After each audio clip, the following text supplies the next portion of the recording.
Hey YouTube, my name is Marita and welcome to another edition of the Nurse Lounge. In this edition, we are going to talk about nurses playing the nurse card. Should we do it? Should we not do it? Let's chat in the comments about this, but I want to tell you what I think here in this video. Stay tuned if you're interested.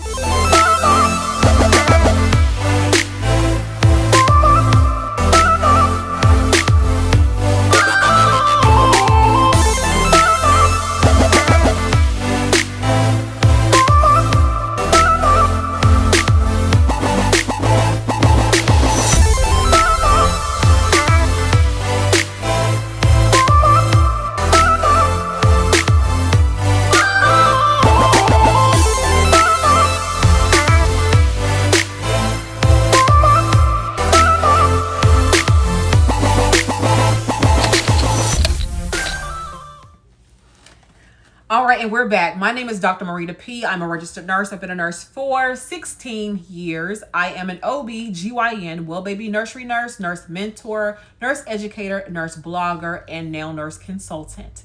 So, I've been asked this question before. How do I feel about nurses playing the nurse card when we come into certain healthcare situations with ourselves, with our children, or with our family? Is it something we should play or should we not play that nurse card? And I'm going to have to say, for the most part, I try my best not to play the nurse card. And the reason why is pretty simple. I feel that as a nurse, or I feel that as a nurse, that we get certain treatment that we should have been getting from jump. So I should never have to tell you my occupation for you to treat me good. That bothers me when I've had to do that. And so we're going to have a brief little story time. I'm not going to get into her whole story. But I want to tell you one time where I had to play the nurse card to my daughter's benefit, because otherwise she would have had piss poor care at this local, and I won't call any names, but you can look it up if you know where I live in the Nashville area. But she would have had piss poor care if I had not played that nurse card. And this is my child we're talking about. So here's the story. But before the story, like I said, I do not want to play that nurse card. I do not want people to know that I'm a nurse when it comes to care for me or for my kids or my family. Because again, I personally feel that you as a provider or nurse, provider, doctor, whoever, that you should be giving me the best care you possibly could give as if I was homeless on the street. I want the same kind of care that you give the president of the United States. I want the same, well, if it's good. I want the same kind of care that you would give anybody who you found to be, that you hold the utmost respect for. I want to get that same kind of care. And I find that if we play that nurse card, we get good care then, but what would have it been before that? So this is my situation with my daughter. So I have a special needs daughter, and I've mentioned her from time to time. She has special needs, and she has cerebral palsy. And she had probably not this summer, but not this past summer. So 2018, yes, 2018, summer of 2018, she ended up basically biting, you know how you have like a hangnail or whatever here, she ended up biting it. And that's what a lot of us do. We bite that hangnail off or whatever. Well, anyway, when she bit it, the bacteria in her saliva basically got it infected. And she does talk. However, I didn't notice a big change with her until she stopped eating. And that is a cardinal sign for me that something is definitely wrong when she stops eating. And what ended up happening was her finger, I want to say it was this finger, her pointer finger, it ended up being yellow, filled with pus. She had no fever or nothing like that, but it was filled with pus, and it was probably twice the size, it was swollen, twice the size of her normal finger. And again, it happened overnight, because it wasn't something where I'm like, like, what's going on with her finger? Nothing was different the day before. So that next day, when she comes to me with her finger looking like that, with it swollen and pus, you could see the pus pockets. It was nasty. And she says to me, doctor, doctor, doctor. That's her way of telling me we need to go to the doctor, which I can look at that and tell we need to go to the doctor. So it was late in the afternoon. I had to work that day. So it was late in the afternoon, and I take her to an after hours clinic here in my local area. And they're like, oh no, that's something we can't do here. That's going to have to be drained. And you need to go to the children's hospital here. So we go that night to the children's hospital. And once we went there and they said everything that was going on, they saw it. It's like, oh, she's going to have to have surgery. When they took and keep in mind, special needs child, they had to have the development team in there, the sensory team in there, because they had to start an IV on her. It was a whole mess, right? They started IVs, they're doing all this stuff, and they're, I'm explaining to them, her disability and on and on and on, and how to care for her. And basically, not to belabor the story, but she had osteomyelitis. So she had a bone infection. That infection that she had from that little hangnail went all the way to the bone. It penetrated to the bone, and the bone was infected. And so they had x-rays and stuff done. So she had to have infection control involved. They had her on contact precautions because of MRSA. She never had MRSA, but they put her on contact precautions anyway, just in case. She had to be put to sleep because of this minor surgery. So basically we had to have the osteo team in there, surgeons in there, infection control in there. It was a big to-do over this little thing, over a finger. So they basically cut a slit right here on the side of her finger. They cut it down to the bone to drain out and get the pus and stuff out of it, the bacteria, the infection out. But then it had to be packed, and then they had to put a splint on it so that she wouldn't mess with it. And so fast forward, that's how the surgery went, okay? And she had to stay in the hospital for about 2 days to have a 2-day regimen of antibiotics. So she got her antibiotics for 2 days, then she was going to go home PO antibiotics for the next 6 weeks because she had the infection was that bad, and we had to come back to infection control. It was just a whole lot. This is where I had to play the card, right? So being that a special needs child, or being just a child in general, they're like, oh, well, you can leave her here. We have nurses who's going to be watching her. Where? Tell me. First of all, mind you, I hadn't mentioned I'm a nurse yet. Tell me what nurse is able to sit in a patient's room. And they wouldn't get her a sitter. So I had to make sure I stayed. So one of me or my family, somebody stayed with her continuously. We did not leave her at all. Because I knew, for one, how she is, and she would have just yanked those IVs and stuff out. And I knew ain't no sitter going to come and sit there with her. They may come check on her every 2 hours, but she is not going to leave anything alone. And there was no need of me leaving for them to call me back in the first place. So we are in there, my husband was there at the time.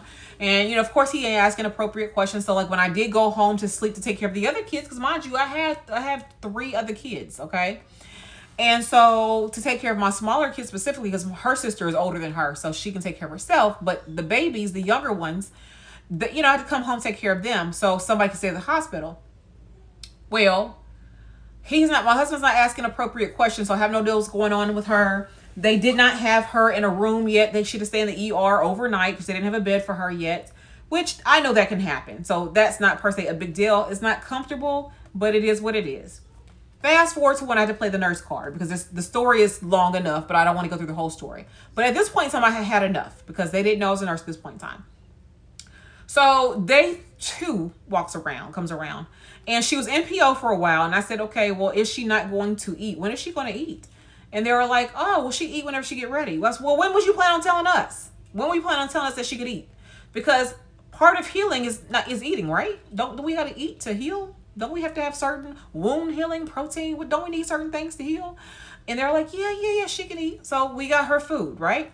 So then that was that issue. Then the next morning, because it is a teaching hospital, we have residents and we have the attending. So the residents are the ones who are learning the specialty of pediatrics. They're already medical doctors. They've already graduated from medical school. However, they are still learning this specialty. And then you have the attending who's already knows the specialty. He or she is the one who is teaching them, so to speak, on the job.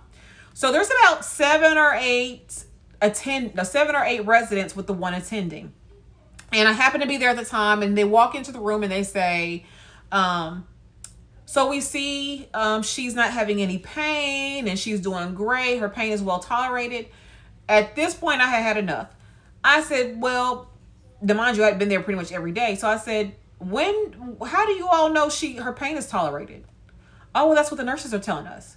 I said, oh, okay. So when did the nurses even ask how she expresses her pain? No one has asked her anything. I said, you know what? I said, let me ask you all something. I said, have you all ever had a paper cut? And I'm talking to the residents and the attending. They're like, oh, yeah, we had a paper cut.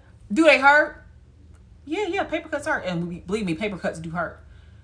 I said, okay, so if you've had a surgery that you've been cut all the way down to your bone, do you not think that would hurt? Oh, yeah. So why aren't you anticipating her needs by providing her with at least Motrin Q8 hours? I'm not asking for narcotics. I'm asking for her for some Motrin every 8 hours. Oh. Well, I said, she is a surgery patient who's just had surgery cut to her bone, and you don't think that because of the fact that she can't tell you she's in pain, or you haven't even did the FACES scale. You haven't even, not the FACES, the Wong-Baker scale is the same thing. Wong-Baker scale, you haven't looked for grimacing, you haven't looked for anything, you haven't even asked me as a mom, how does she express pain to you? How do you know she's in pain? And I said, as a registered nurse, they said, oh, you're a nurse? They missed all of what I just said to ask me, was I a nurse? I said, yes, I am. I said, and since no one's giving y'all any orders, I'm going to go ahead and give you some orders. I need her to have Motrin Q8 around the clock, scheduled.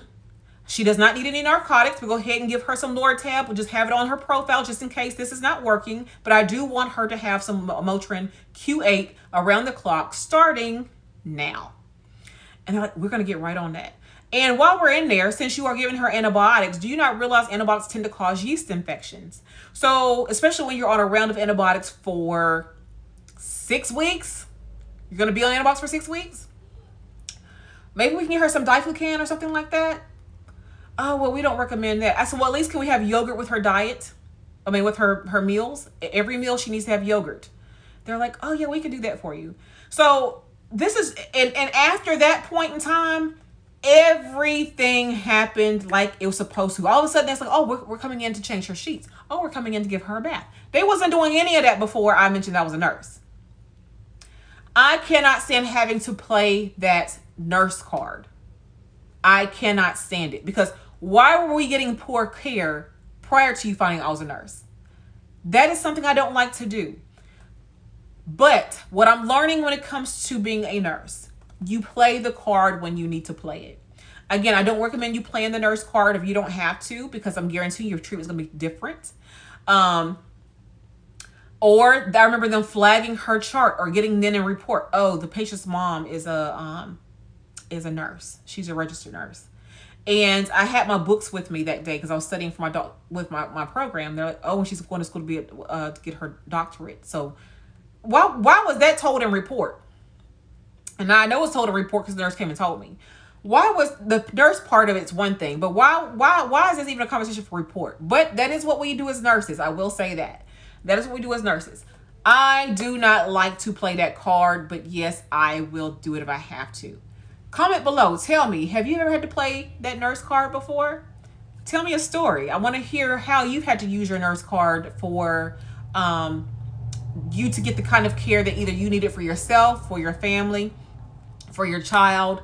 And how do you feel about it? How do you feel about having to play that nurse card? And do you feel like it's is it a good thing we have to do that from time to time? Or do you feel like that we get privileged in a certain way because we're nurses? How do you feel about that?